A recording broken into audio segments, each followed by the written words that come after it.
Well, there is a moment in the day when the sun has slipped below the horizon, but darkness has not yet fully arrived. The sky still glows, the air changes, day is ending, and night is beginning. It's a brief moment in time, perhaps 45 minutes, maybe it's an hour long, but Scripture gives that moment in time a name. The time we might call twilight, between sunset and actual dark, is called in Scripture between the evenings. Between the evenings. And it makes perfect sense. It seems odd to me that there could possibly be any debate on this issue. You know how a typical day goes. The sun dips over the horizon, and obviously it's evening. And then an hour or so later, we have actual dark. The stars come out.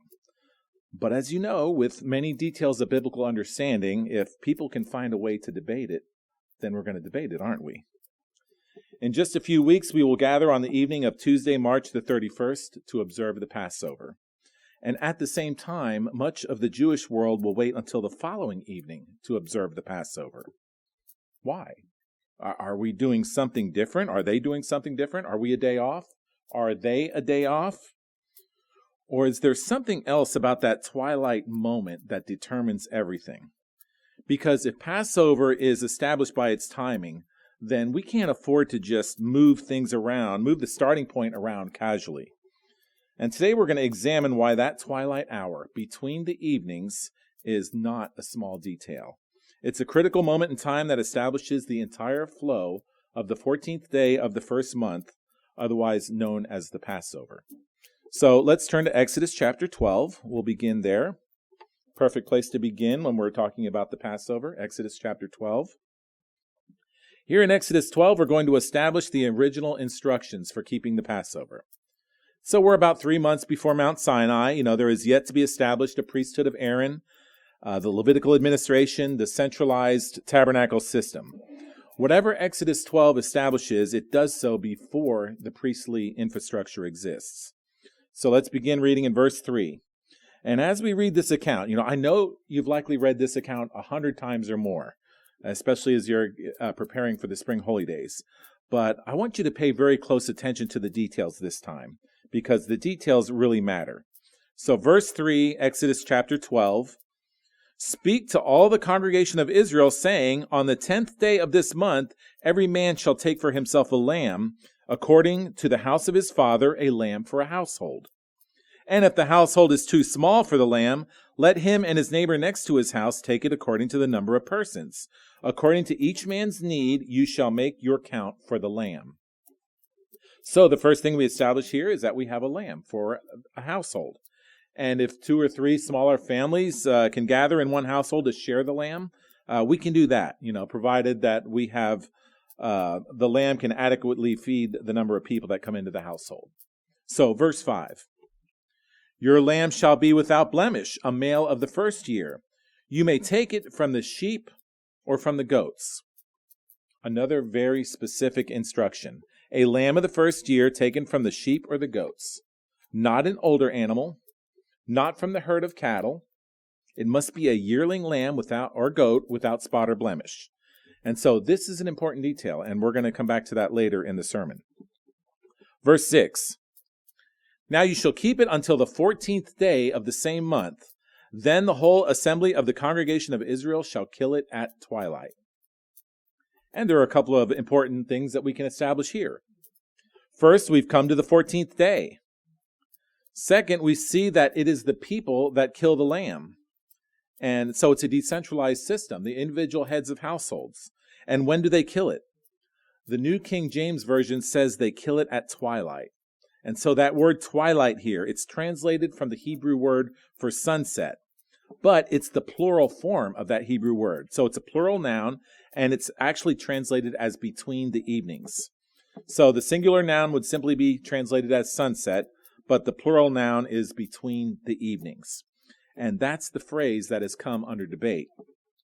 Now, there are some who view this time, again, it's that time between sunset and actual dark. It's about a 45-minute period of time, and it's the beginning of the day. Sunset is when days end and begin, as you know, and then you have actual dark. So this places the killing of the lamb at the very beginning of the 14th day of the first month. So that all the events that follow, the events of that night and before the next morning, all of those events will be 14th day events.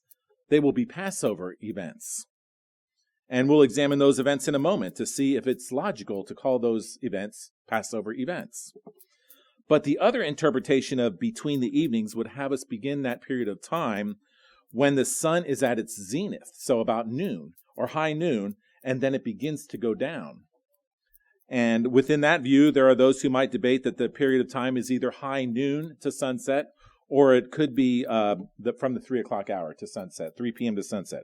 Now, both of those views move the event to the end of the day, not the beginning of the day.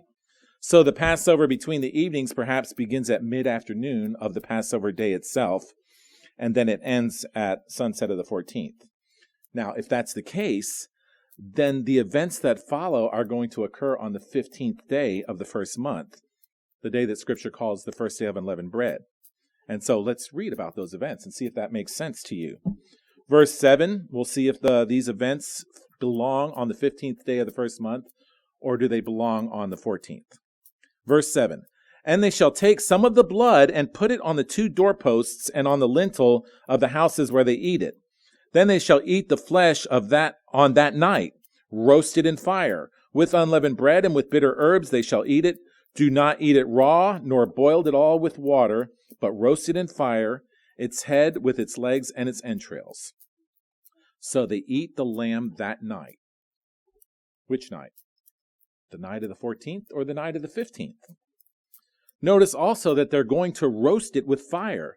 They are not to eat it raw or boiled at all with water. And so that's going to become important later as well. So let's keep that little detail in mind. It cannot be boiled. It must be roasted in fire.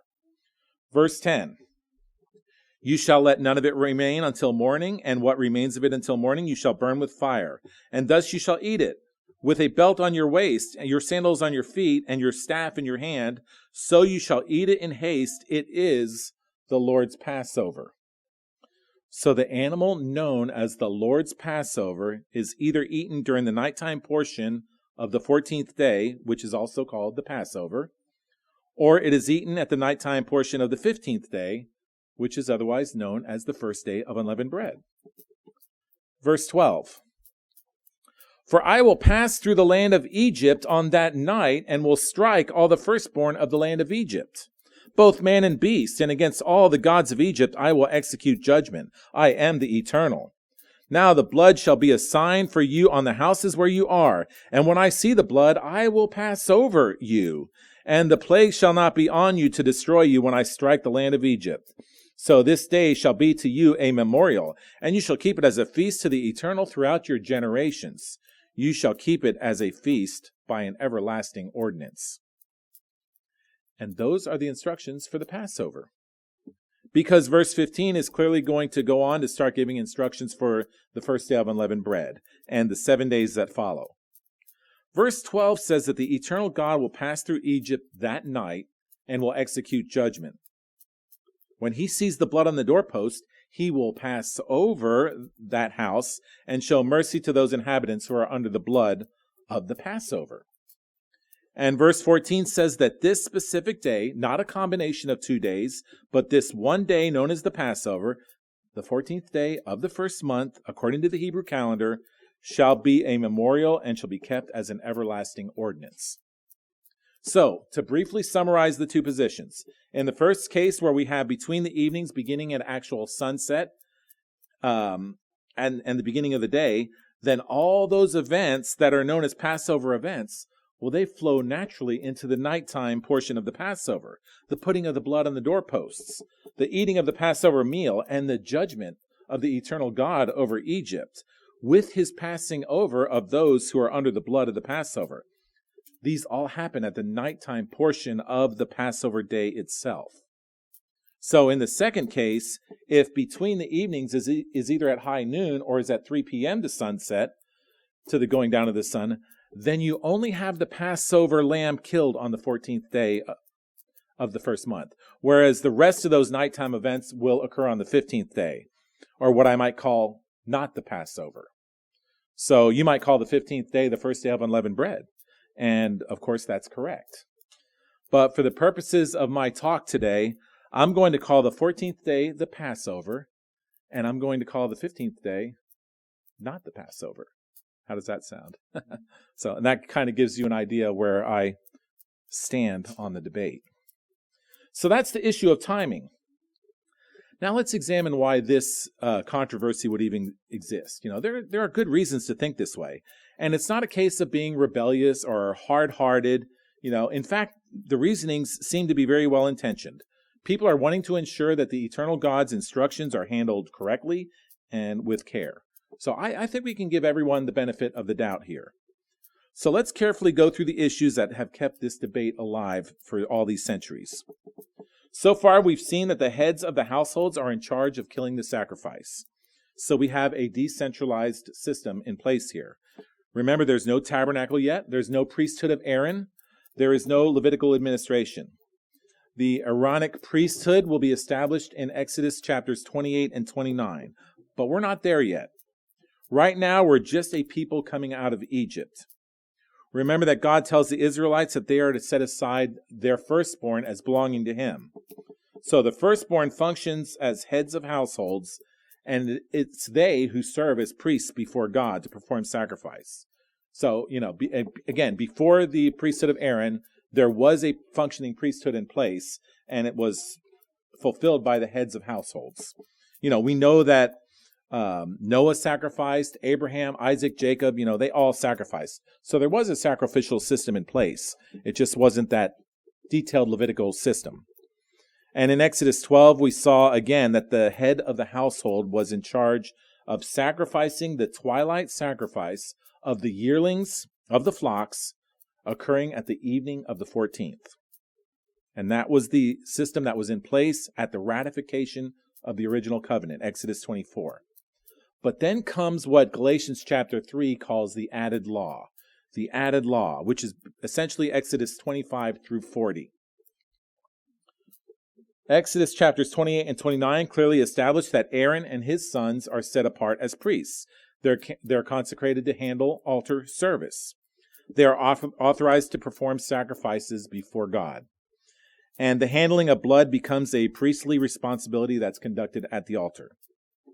The administration of sacrificial worship was formalized and it was centralized. Now, before Sinai, again, sacrifice was patriarchal. That is, it's conducted by the heads of the households. After Sinai, sacrifice is regulated. Blood is handled at the altar. Priests descend from Aaron. They mediate altar ritual. So, in summary on this point, the Aaronic priesthood is established, and from this point forward, sacrificial worship is regulated. Blood is applied at the altar. The priests officiate before the eternal, and worship is no longer domestic, it is administered. But what we don't see, at least not yet, is an actual change in the ordinance of the Passover itself. So what changed was simply the administration of sacrificial worship. So the natural question now is, if the priests now administer sacrifice at the central altar, how does that affect how we keep the Passover practice? Well, before we look at that, let's look at life as a priest from the line of Aaron. And let's turn to Exodus chapter 29, if you could do that. Exodus, the 29th chapter. Now that we have a centralized priesthood, what are they going to be doing day by day?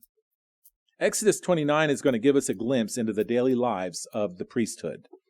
So we'll pick it up in verse 38, Exodus chapter 29 and verse 38. This is day by day what the priests of Aaron are going to be doing. Now this is what you shall offer on the altar: 2 lambs of the first year, day by day, continually. 1 lamb you shall offer in the morning, and the other lamb you shall offer at twilight. So this happens every day. 7 days a week, 365 days a year, we're offering 2 lambs of the first year. So what are we going to offer on the 5th day of the 2nd month? Anyone want to take a guess? What are we going to offer the 5th day of the 2nd month? 2 lambs. How about the 3rd day of the 6th month? What do you think we're going to offer on that day? 2 lambs. How about the 12th day of the 17th day of the 8th month? 2 lambs. What about the 14th day of the 1st month? Oh, that's the Passover, right? Yes, it is. And we're going to offer 2 lambs. In addition to whatever else is happening on that day, there will be 2 lambs that are offered. Let's turn to Numbers chapter 28. Numbers, the 28th chapter, is going to mirror what was said there in Exodus chapter 29. We have daily sacrifices. Notice in verse 3, Numbers 28 and verse 3. And you shall say to them, this is the offering made by fire which you shall offer to the Eternal. 2 male lambs in their first year without blemish, day by day, as a regular burnt offering. The 1 lamb you shall offer in the morning, the other lamb you shall offer in the evening. And now let's drop down to verse 16, Numbers 28 and verse 16. On the 14th day of the first month is the Passover to the Lord. And on the 15th day of this month is the feast. Unleavened bread shall be eaten for 7 days. On the first day you shall have a holy convocation. You shall do no customary work. And you shall present an offering made by fire as a burnt offering to the Lord, 2 young bulls, 1 ram, and 7 lambs in their first year. Be sure they are without blemish.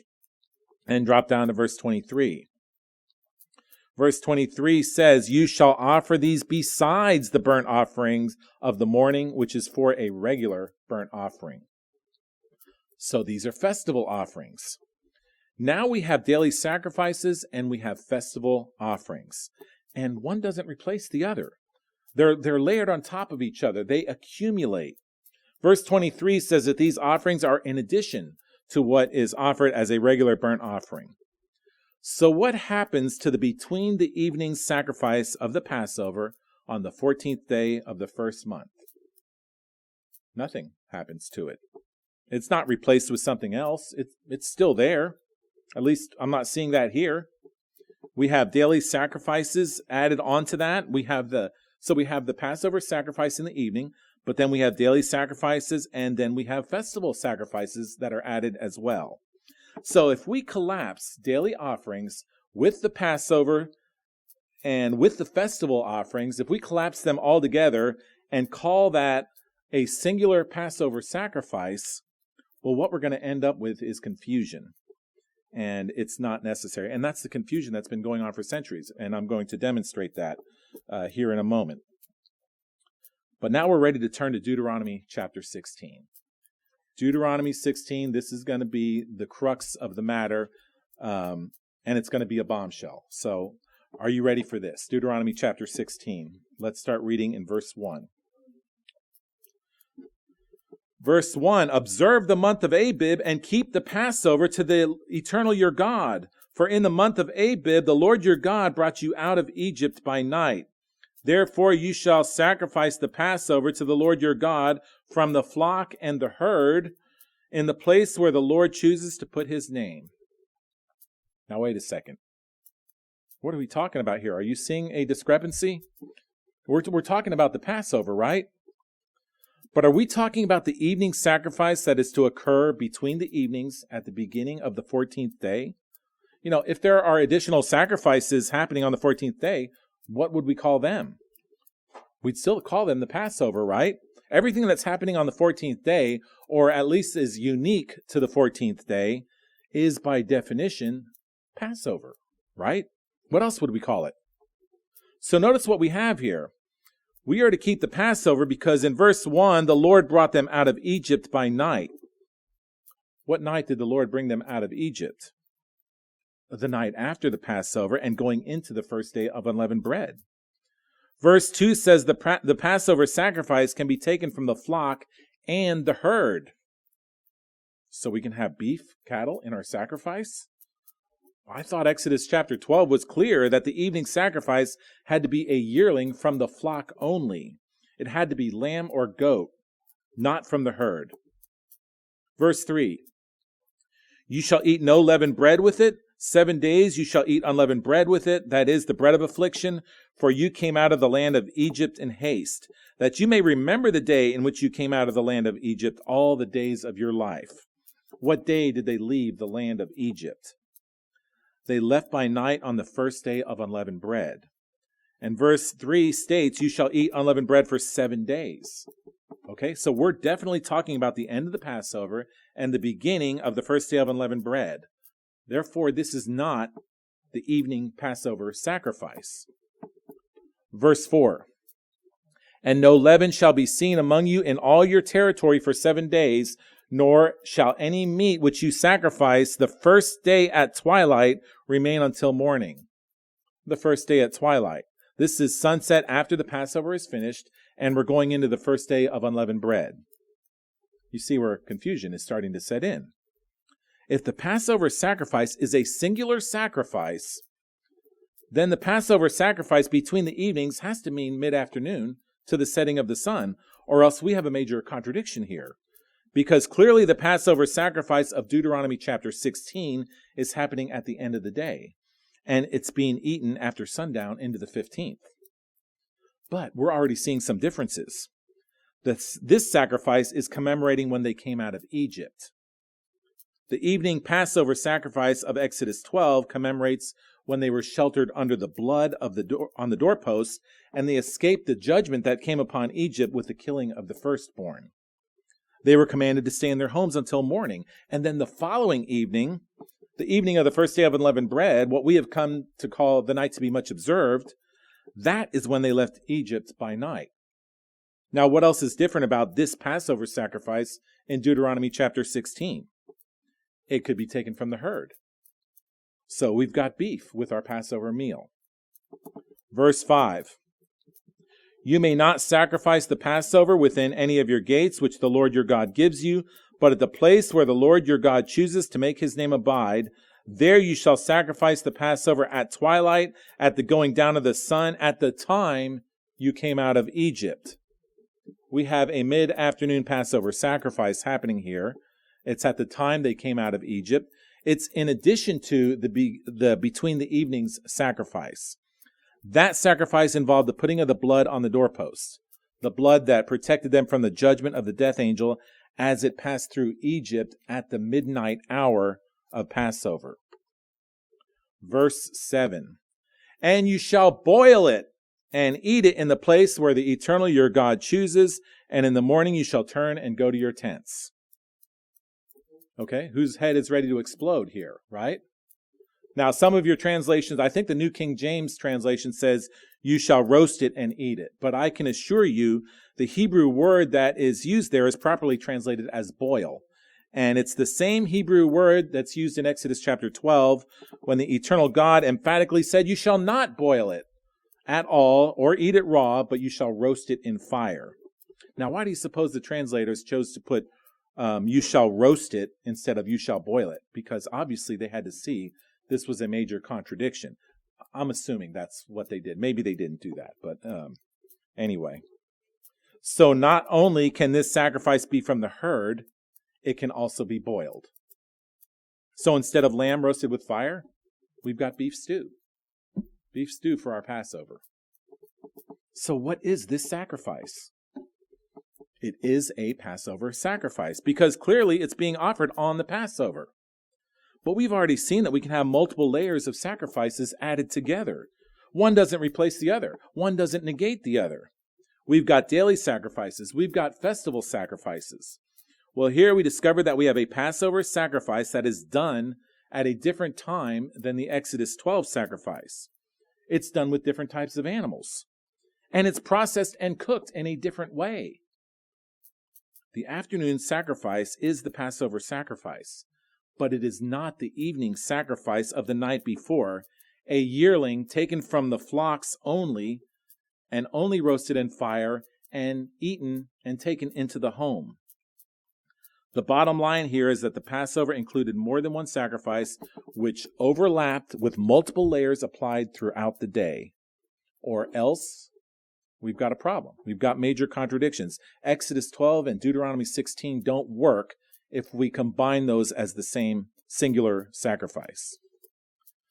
Now, the first objection to this interpretation, this line of reasoning that I just presented, is going to suggest that, well, it was a centralization issue. The centralization of the tabernacle system, or later the temple, well, that's the reason why the between the evenings Passover of Exodus 12 has to be one and the same with the afternoon Passover of Deuteronomy 16. Because otherwise, how are you going to be able to process all of those lambs in 45 minutes or that 1 hour period of time between sunset and actual dark. So the counter argument to that argument, which I would suggest, is that, well, you're saying that God didn't plan things out very well. He starts off by commanding a sacrifice after sunset and before dark, but then the population grows, things get centralized, and suddenly it's all just too much to do between sunset and actual dark. So we have to switch the time to the mid-afternoon, from mid-afternoon to sunset. And of course, the rabbis have the same problem as I have. Their view of God will not allow for the option that he simply didn't plan things out too well. He didn't take all the variables into account. I can't accept that about God. I know you can't accept that about God. And the rabbis can't accept that about God. And rightfully so. That's why they conclude that between the evenings always meant from mid-afternoon to sunset, or from high noon to sunset. It always meant that, because the alternative is that God didn't think things through. So with their interpretation, the Passover lamb is killed towards the end of the Passover, and the events of the Passover night, the blood on the doorposts, the death angel, the death angel coming over, and they combine that with the events of the people leaving Egypt by night. They combine that all into one event, which is the night of the 15th, and that is the Jewish Seder, which compresses all those events into one evening. The Exodus 12 sacrifice and the Deuteronomy 16 sacrifice to them are one and the same, even though when we carefully examine the clues surrounding those sacrifices, we can see that they are not one and the same. But what if there's another alternative? What if God knew exactly what he was doing when he placed the between the evenings sacrifice of the 14th at the beginning of the Passover? What if he took into account that the population would grow? After all, Scripture records that there were possibly over 3 million people that walked out of Egypt. 600,000 males, not counting women, children, and the mixed multitude. So wrap your mind around that. I got onto Google AI and I asked it, how many cities in Texas has a population over 3 million? It said 1, Houston. Every man, woman, and child of the population of Houston walked out of Egypt at night. That's pretty intense. Now, of course, the scholars might even debate that. They'll say, well, 600,000 doesn't really mean 600,000, because they can't wrap their minds around how this can be. You think the children of Israel were complaining when they were out in the desert. 3 million people walk out in the desert. I mean, that's kind of an issue. Where's water going to come from? It was a matter of faith. It took 100% faith to do what they did. And sometimes we're kind of hard on the children of Israel, aren't we? It's like, oh, they lacked faith. But I say, if walking out into the desert with 3 million people, so we're already starting out with a population paradox. But it's dealt with at this point because each head of household was killing the lamb. So again, it's a decentralized system, right? It wasn't left to one high priest at the central location.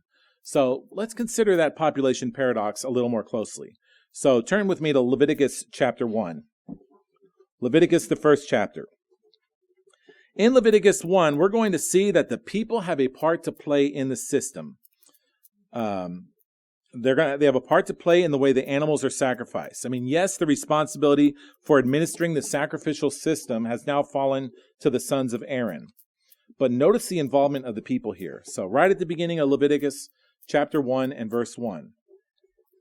Now the Eternal called to Moses and spoke to him from the tabernacle of meeting, saying, Speak to the children of Israel and say to them, When any one of you brings an offering to the Eternal, you shall bring your offering of the livestock, of the herd and of the flock. If his offering is a burnt sacrifice of the herd, let him offer a male without blemish. He shall offer it of his own free will at the door of the tabernacle of meeting before the Lord. Then he shall put his hand on the head of the burnt offering, and it will be accepted on his behalf to make atonement for him. Verse 5, He, the individual, shall kill the bull before the Lord, and the priests, Aaron's sons, shall bring the blood and sprinkle the blood all around the altar that is by the door of the tabernacle of meeting. So notice who kills the animal. He, the individual who brought the offering to be sacrificed. So again, the people have a part to play in the system. And again, perhaps it's the heads of households, that God set apart as his. They're still part of the system here. So imagine, if you would, a single file line of all the people that came up to Jerusalem. They come up to the temple with their offering. They're standing in line, waiting for that one high priest who is at the altar for their animal to be offered. Now, can you picture that? Now, I'm sure if it's 1 million people, the line just goes out into infinity.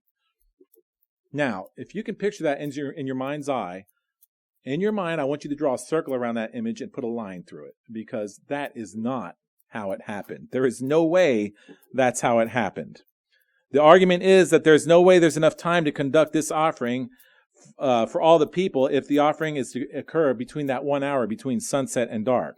Well, I submit to you, they don't pull that off between 3 p.m. and sunset either, if 1 million people are going to stand in line and do that with one high priest. No, there is a more efficient system in place here, and the eternal God who designed this system took the population paradox into account from the beginning. There isn't one single file line to visit one single priest. The people killed their own offering. Thousands of priests were there to handle the blood, while thousands more Levites were there to help process the animal with the cooking and for the offering. So let's demonstrate how that works. And turn with me to 1 Chronicles chapter 23.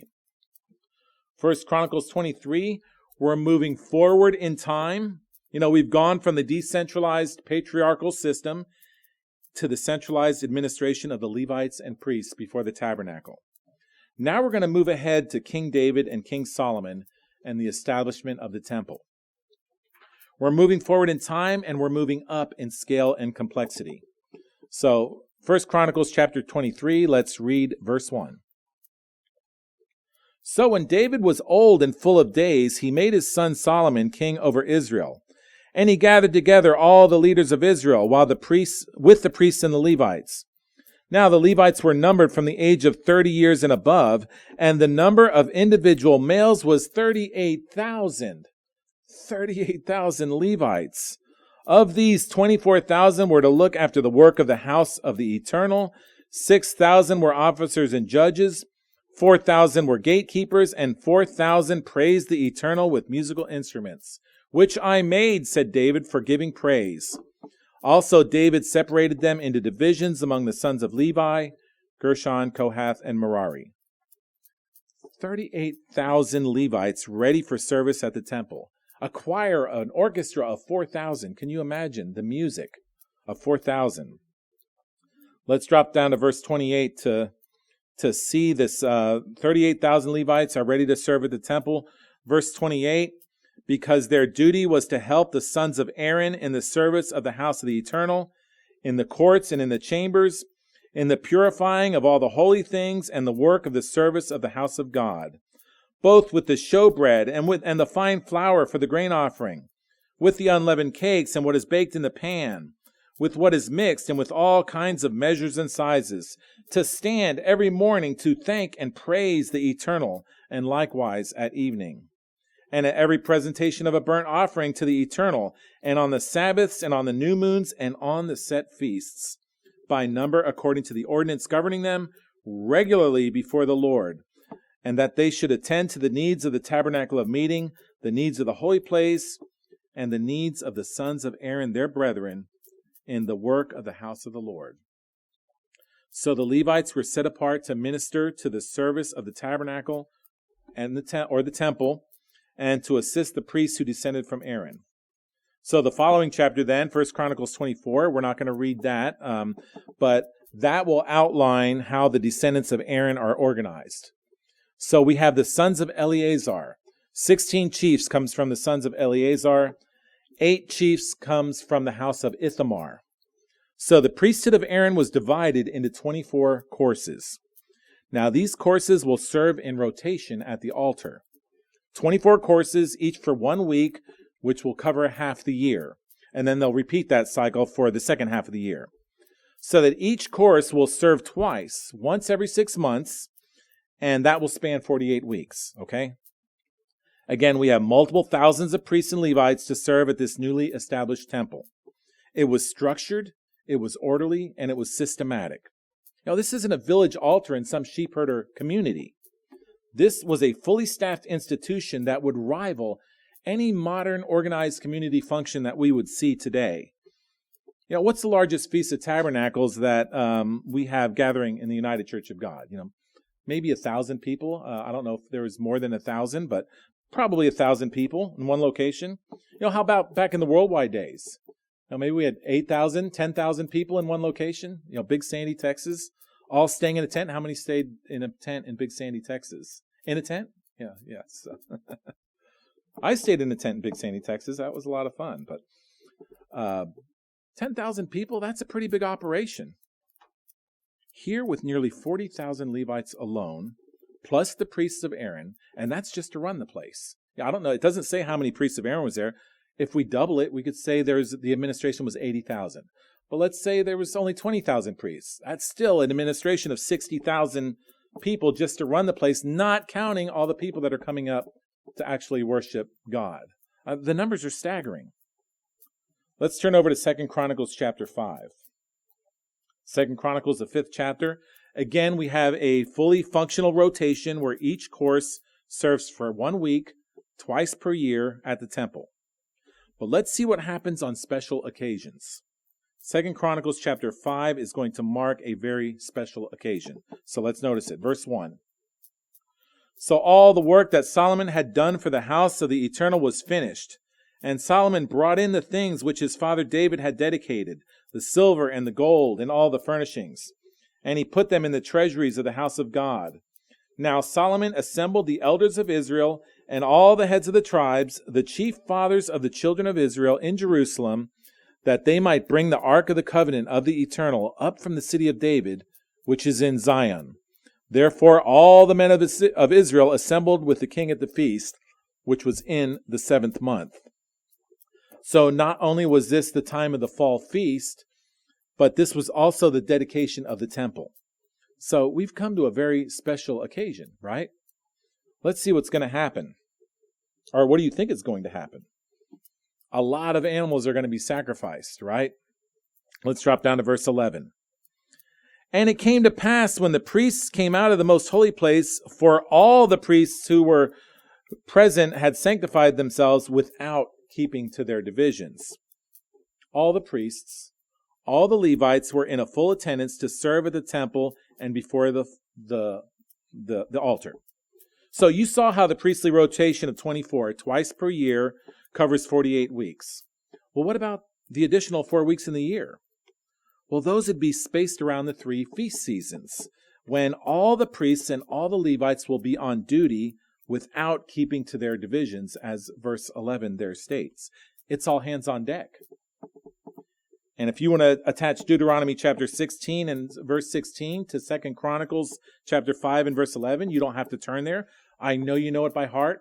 Deuteronomy 16 and verse 16, 3 times a year all your males shall appear before the Eternal your God in the place which he chooses, at the Feast of Unleavened Bread, and at the Feast of Weeks, and at the Feast of Tabernacles, and they shall not appear before the Eternal empty-handed.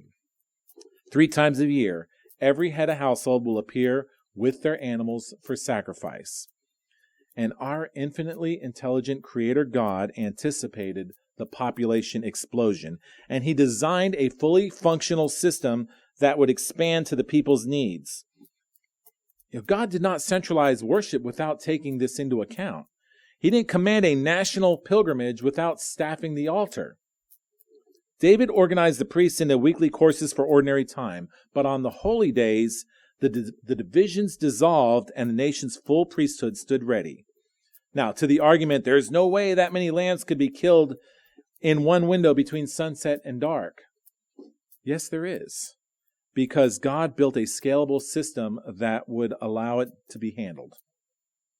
Let's go even further in time, and we're going to see how this marvel of expansion was able to function. So turn with me to 2 Chronicles chapter 35. Here in 2 Chronicles chapter 35, we're going to move into the reign of Josiah. King Josiah is about to perform an unforgettable Passover that is going to go down into the history books. In verse 7, Josiah gives 30,000 lambs and goats from the flocks to the people for keeping the Passover. He also gave 3,000 cattle, 30,000 lambs and 3,000 heads of cattle. In verses 8 and 9, we see the leaders also donated multiple thousands of animals. Again, this is not a village Passover.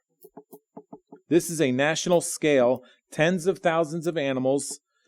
Now let's read verses 10 through 14, and we're going to notice the systematic planning of this. Not chaos, order. 2 Chronicles chapter 35 and verse 10. So the service was prepared, and the priests stood in their places, and the Levites in their divisions, according to the king's command. And they slaughtered the Passover offerings. And the priests sprinkled the blood with their hands, while the Levites skinned the animals. So notice that division again. They slaughtered the animals. Who slaughtered the animals? The people. They, the heads of households, slaughtered the animals.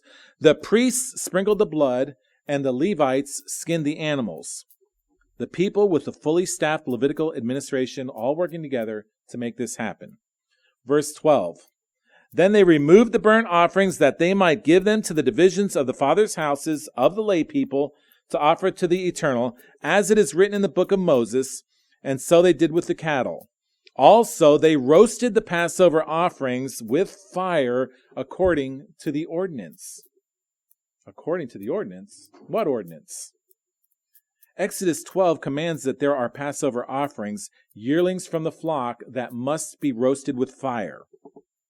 They roasted the Passover offerings with fire according to the ordinance, but the other holy offerings they boiled in pots, in cauldrons, and in pans, and divided them quickly among the lay people.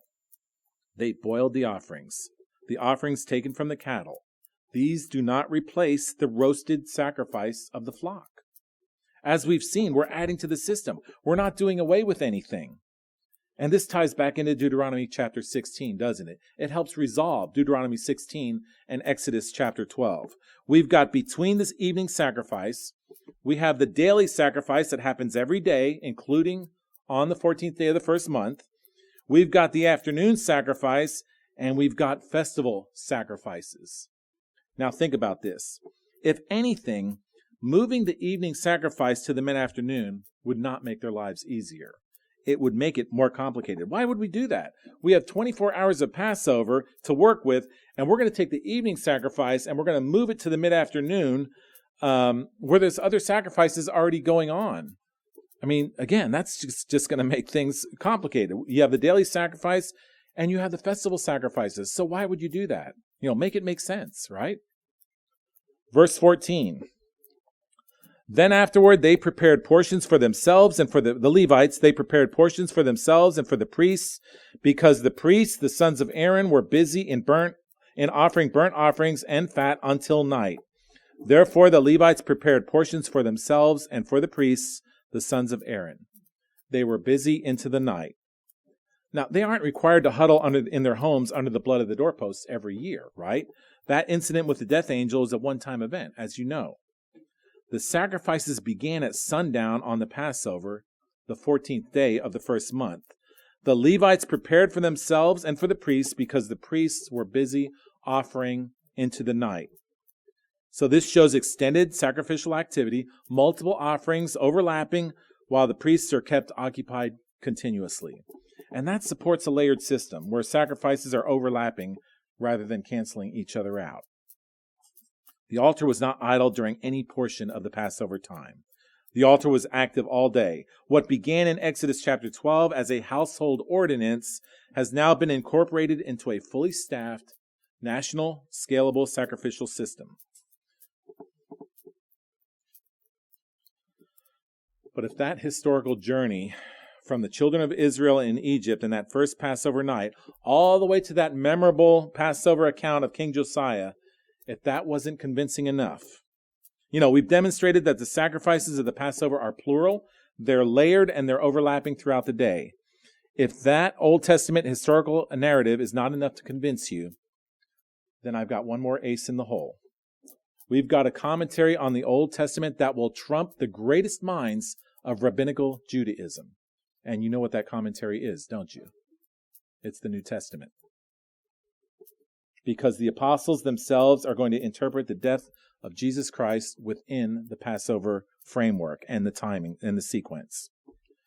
But before we look at that Passover sequence in the Gospels, let's turn to Ephesians chapter 2, if you could. I want you to notice something here that is said in Ephesians. I've actually seen, in direct relation to this Passover timing argument, I've seen this statement made, and I'm paraphrasing. How can you Church of God people be so arrogant as to think you have this right, while centuries of biblical scholarship got it wrong?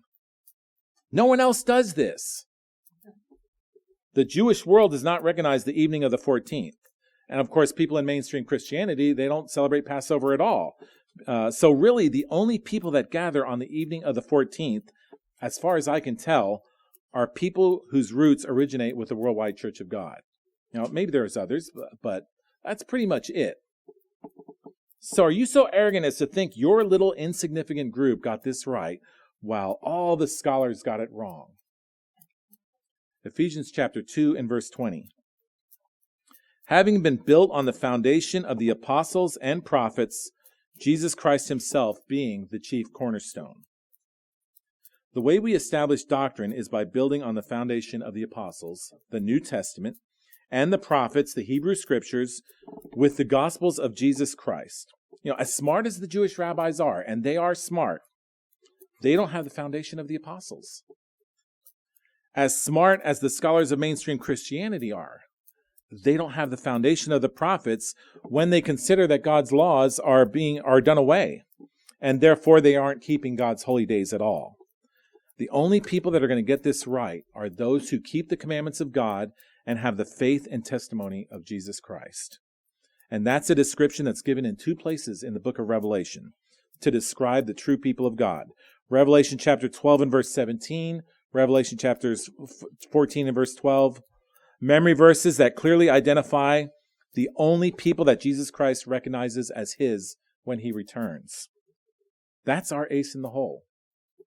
That's how a simple people are able to put the pieces together when the greatest minds of biblical scholarship are left floundering over the centuries. Now let's put the pieces together from the New Testament concerning the timing of the Passover events. We can assemble the pieces from the Old Testament alone, but the New Testament is going to seal the deal.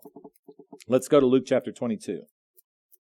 Luke, the 22nd chapter. All four gospel accounts tell this story basically the same, and all four clearly identify what Jesus and his disciples are going to participate in is a Passover meal. No question.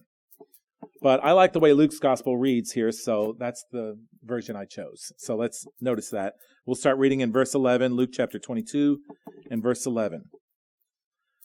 Then you shall say to the master of the house, the teacher says to you, where is the guest room that I may eat the Passover with my disciples? Then he will show you a large furnished upper room. There make ready. So they went and found it just as he had said to them, and they prepared the Passover. When the hour had come, he sat down, and the 12 apostles with him. Then he said to them, with fervent desire I have desired to eat this Passover with you before I suffer.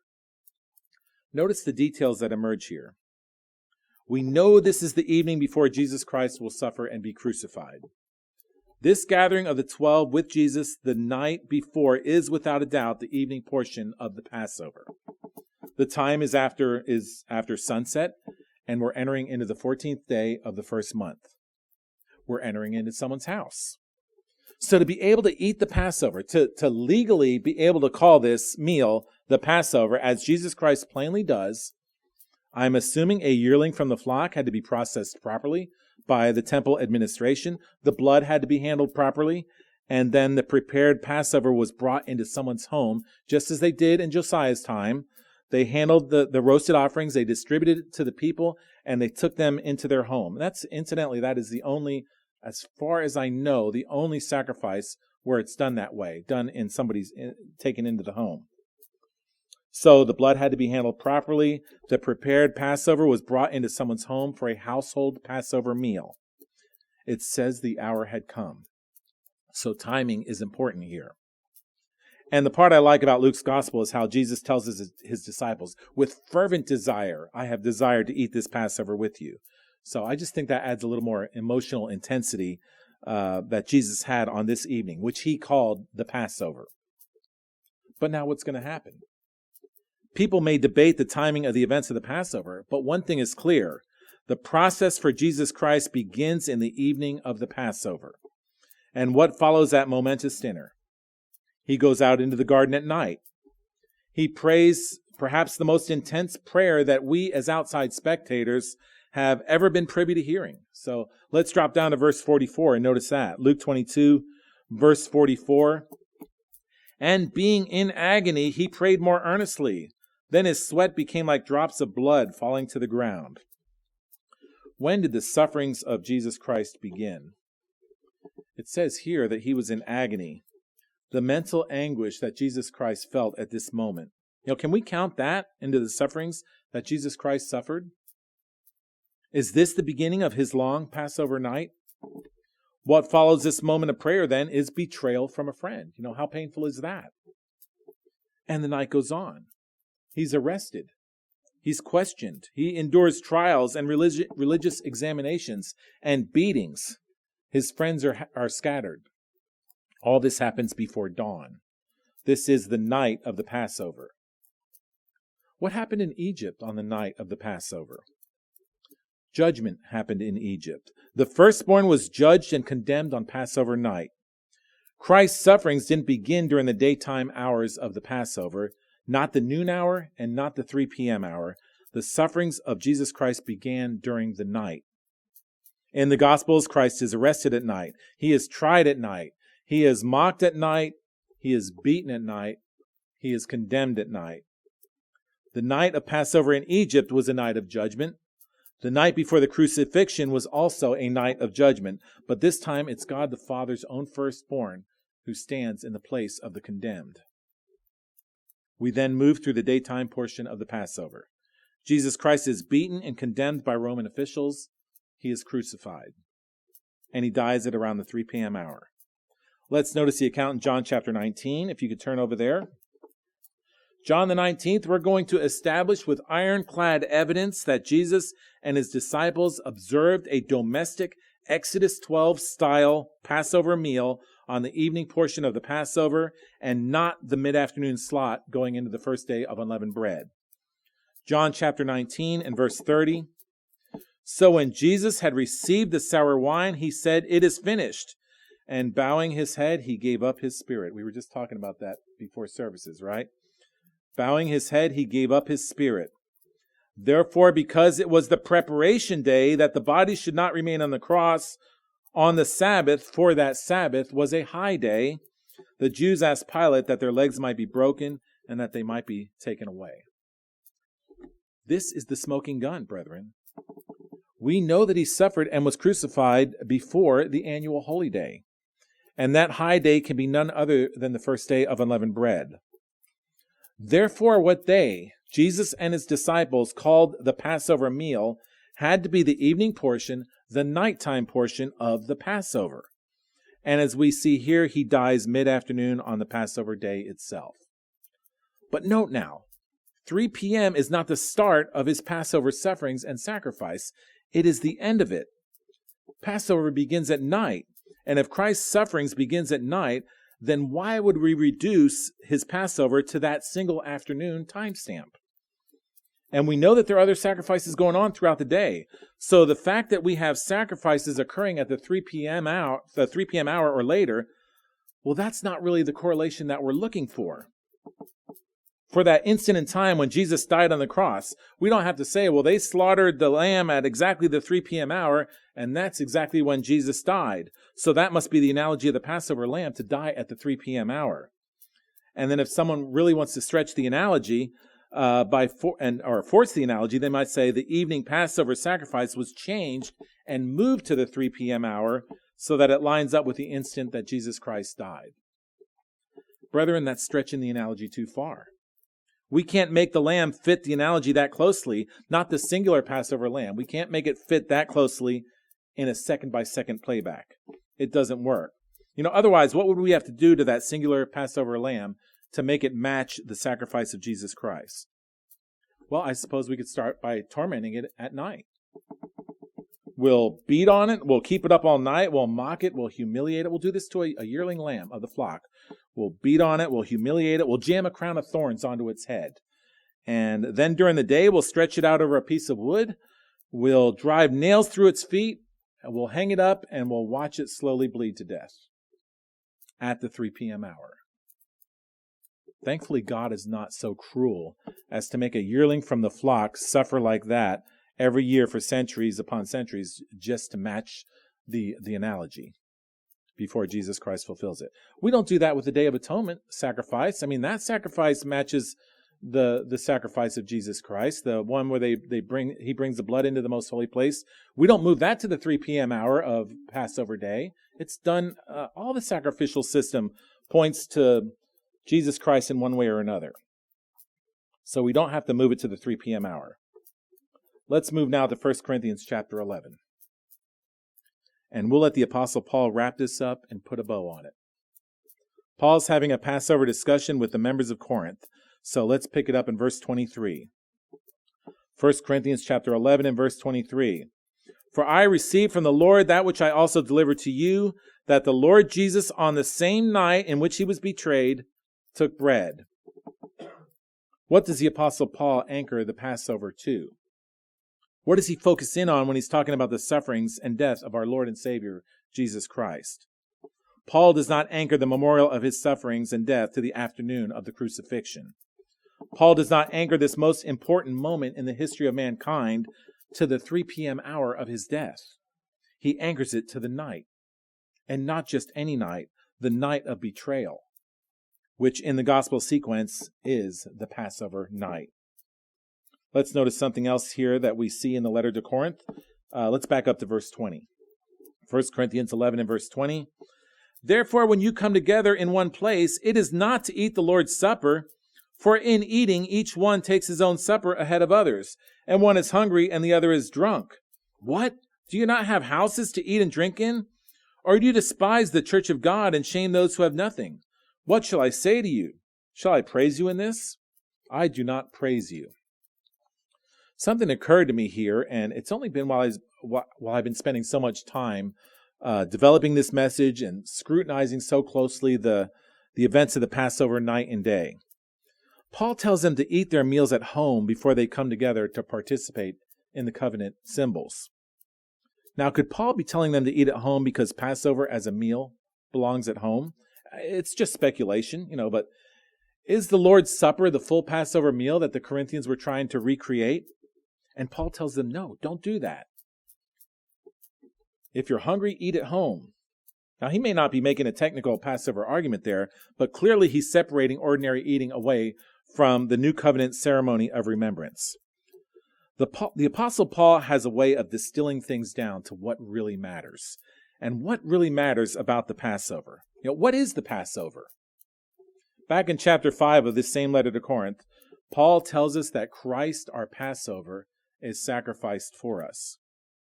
So what is the Passover? Jesus Christ is the Passover. And that's distillation. The memorial is not a full reenactment of the Passover meal. It's a proclamation of the new covenant. Paul says, as often as you eat this bread and drink this cup, you proclaim the Lord's death. Notice what is emphasized. Not the lamb, not the herbs, not the full feast. Paul emphasizes the bread which was broken for us. He emphasizes the blood which was shed for us. And he emphasizes the death which he died for us. And Paul preserves the memorial within the night setting. He keeps the symbols of the new covenant, and that is the New Testament Passover. And that's pure distillation. Now, you think the story ends there, don't you?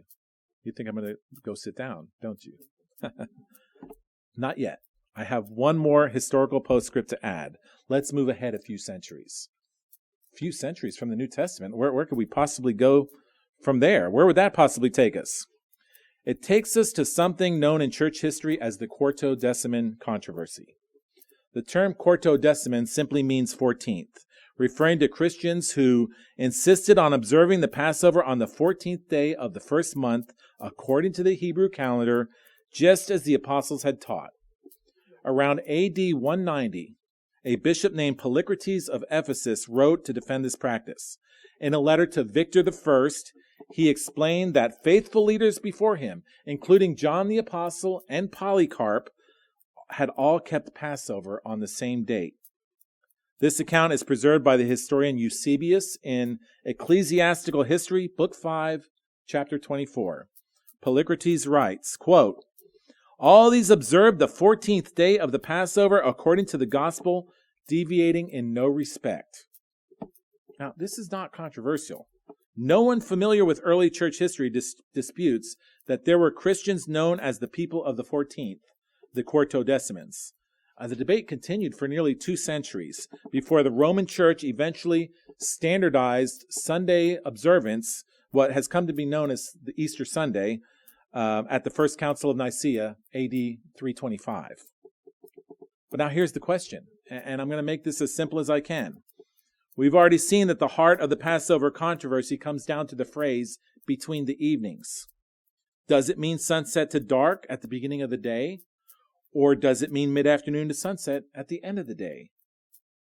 If you believe the latter, then you know the only thing that happens on the 14th is the killing of the lamb towards the end of the day. That's the only thing that happens on the 14th. Everything else happens on the 15th.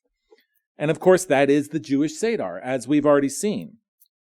Now, here's a painfully obvious question, if you haven't picked up on it yet. Why call the Christian Passover observers the people of the 14th? According to that interpretation, the only thing that happens on the 14th is animal sacrifice. But Christians aren't doing animal sacrifice anymore. After the destruction of the temple, the Jewish people aren't doing animal sacrifice anymore. So what exactly is left to do on the 14th? Nothing. Everything would happen on the 15th. You see where this is going, right? They wouldn't be quartodecimans, they would be quintodecimans, right? There's a term for you, quintodecimans, the people of the 15th. But the historical record says otherwise.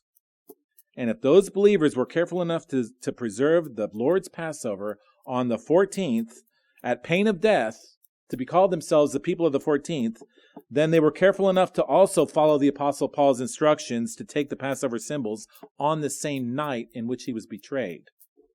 People may debate the timing of the meaning between the evenings, but there is no debate about this one thing: the betrayal happened at night. So if they were observing the memorial on the night in which he was betrayed, and they call themselves the people of the 14th, I rest my case. The Passover in Egypt began in the evening, just after sundown on the 14th day of the first month. Judgment was executed on Egypt on Passover night, the 14th day of the first month.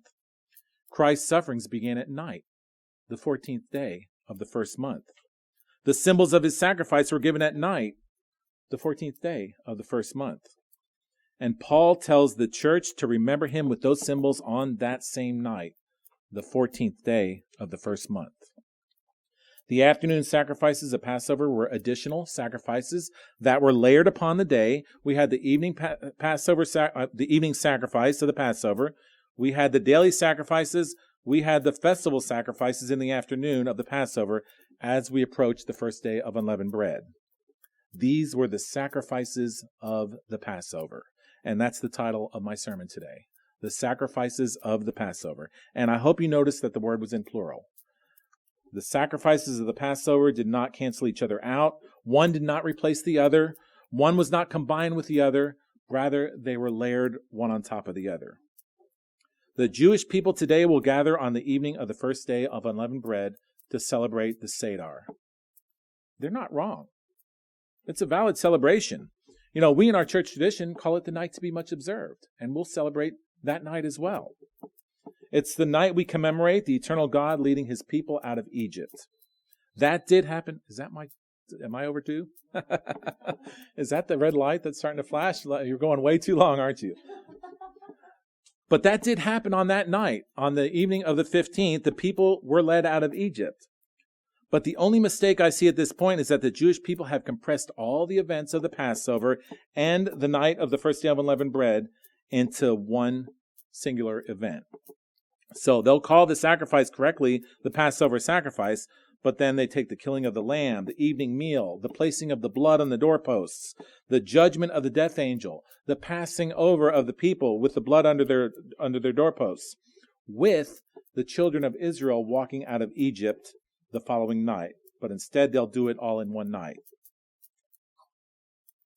This year, on the evening of Tuesday, March the 31st, we will gather to commemorate the Passover evening. On the following evening, Wednesday, April the 1st, we will gather to celebrate the night to be much observed. It's what the Church of God has been doing for decades. Yes, we're a small group. Yes, we're doing it entirely differently than virtually all of biblical scholarship.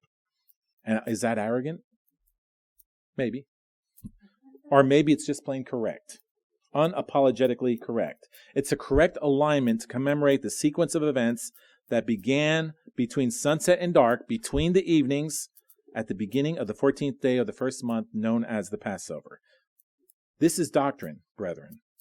And it is doctrine that is built upon the foundation of the apostles and the prophets, with Jesus Christ being the chief cornerstone. And we are able to correctly build on that foundation, not because we're the smartest people in the room, but because we quite simply keep the commandments of God and have the faith and testimony of Jesus Christ.